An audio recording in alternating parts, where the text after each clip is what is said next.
to see the king dream.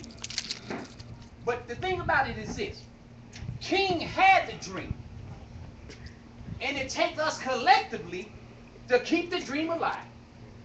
Anybody hearing this? See, the dream is being attacked. Is anybody hearing this? The dream is being attacked right before our eyes. And the question is this: what are we willing to do collectively? Yeah, we can go ahead and point the fingers at race. We can point the finger, point the finger, point the finger. There's all kind of reasons, all kind of excuses. But what are we gonna do to keep the dream that King had? What are we gonna do? Malcolm went to Mecca, found the dream that King had. What are we gonna do? That's a personal question. What are we gonna do?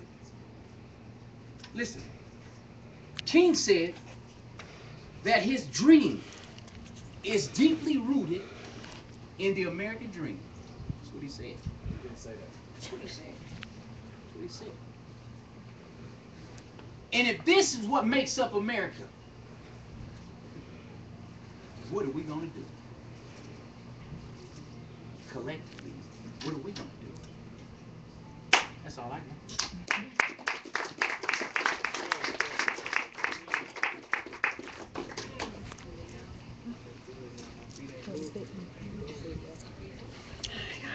Girls, I'm live streaming. Just want to let y'all know that.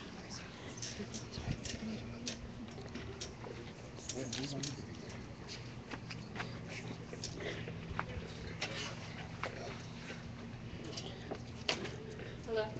All right. Does anyone else have anything that they want to? If not, then we can end this out. I'm live streaming right now. I'm at the Whittier Cafe. This is Smoky Girl. This is on Walton Street, so as you see, this is Whittier Cafe, and that's what we're here for. We actually sit you here tomorrow at 10 o'clock. But what I get on the stage to say is this. When we talk about change, one of the change that we really gonna have to focus on if we're gonna get any of the missions that we set out to get started and finished, is we're gonna have to be well, healthy, and fit, and spiritually centered. And without that, we won't be able to be the excellent displays of character that we need to be to show that we don't hold on to stress and tension, that we can take a breath and relax and still stay focused on the objective, setting the ego aside so we can all work together.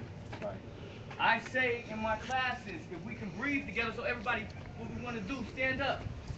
Trying to get a little closer shot. I'm going to see who's inside.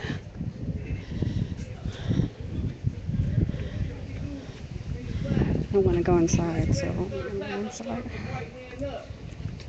And we come down, scooping up the energy. And we breathe in. And we exhale and relax. And we come up. And back down. Inhale. Exhale, relax. Relax your neck. Relax your shoulders. One more time. Relax. Relax your mind. Keep your hand down. And just continue breathing that pattern in. Relax your neck. Relax your shoulders. Relax your arms. And as we sit here, this is what opening up the dialogue means when we come to connect with our body. We use our breath to breathe in, exhale, and relax. To get rid of the stress and tension that's in your body, that's in your mental, to take a calm, centering breath. It's all in the breath. The realization to relax is in your breath. So again, everybody breathe in. Exhale, relax. And I say, If we can breathe together, we can work together. Peace.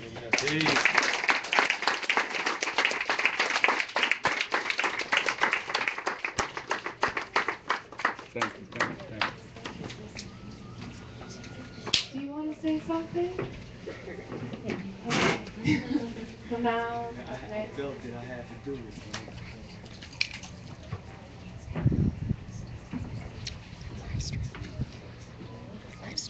Hey, can everybody hear me? Alright, so I don't have anything new to say to anybody here. And I'm not going to make this into a speech. As a matter of fact, everything that I have to say you've already heard. I've got nothing to say to comfort you. I've got nothing to say to make you feel better or to make you feel like you're going to do anything. I'm just going to say what's on my mind because I've had a lot on my mind. You know, being black is a full-time job. No, it's a full-time job. They expect us to be entertainers. They expect us to play as their Sambo. They expect us to do good sports. And then they expect us to keep quiet when they start killing us. No, being black is a full-time job. And you know, it's such a full-time job, and I'm glad that the brother right here was talking about stress. Because this kind of stuff can take a whole lot out of you. And I'm with the Denver Freedom Riders, and I went to Ferguson in Baltimore, and I went to Ferguson with many of you guys in here.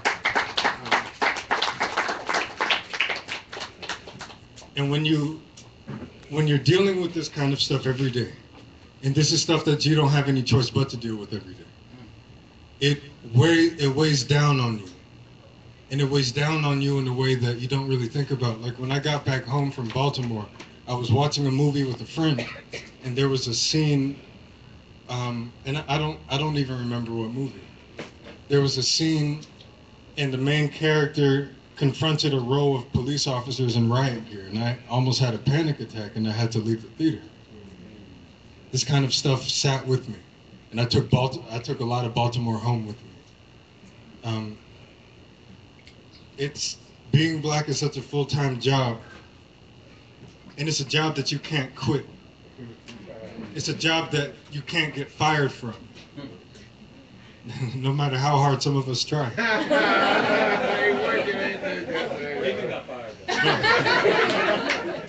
No, but it's a feeling that you can't escape. Like when you're black in this country, you know what it's like. It's like when you go over to your friend's house.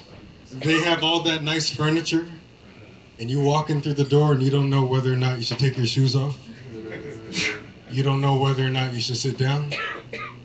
You don't know whether or not you can go into the kitchen, if you can use the bathroom, if you can raise your hand and ask a question. And anytime you do something or anytime you don't, your friend wants to kick you out the house. That's what it's like being black in this country. It's like being governed by a set of rules like rules that contradict each other, rules that we can't see, rules that we feel like shouldn't apply to us, like smoking a cigarette in your car. Nobody expressed to us that was something that we shouldn't do. And then the minute that we know our rights, like a law-abiding citizen, they kill us. So being black in this country is a full-time job. It's so stressful having this job. And I often wonder, what do I do? What do I do when I know the law? And what do I do when I abide by that law?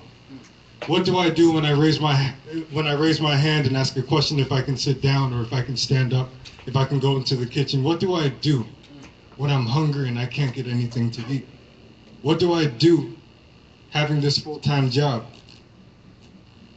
And sometimes the easiest thing seems do whatever the fuck you want to do. Excuse my language. But it hits hard for me. It hits home for me. Sometimes having this job, you feel like lashing out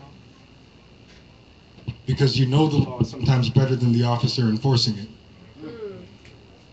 And I can't tell you how stressful that is. I don't know, but I'm glad that I have all you co-workers to work with.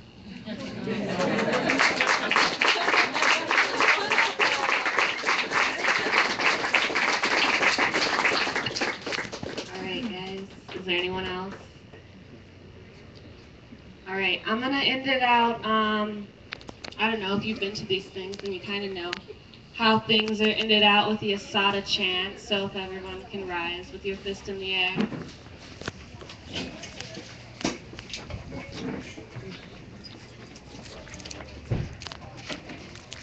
It is our duty to fight for our freedom. It is our duty to fight for our freedom. It is our duty to win. It is our duty to win. We must love and support each other. We must love and support each other. We have nothing to lose but our chains. We have nothing to lose but our chains. It is our duty to fight for our freedom. It is our duty to fight for our freedom. It is our duty to win. It is our duty to win. We must love and support each other. We must love and support each other. We have nothing to lose but our chains. We have nothing to lose but our chains. It is our duty to fight for our freedom. It is our duty to fight for our freedom. It is our duty to win. It is our duty to win. We must love and support each other. We must love and support each other. We have nothing to lose but our chains. We have nothing to lose but our chains. Thank you guys for coming.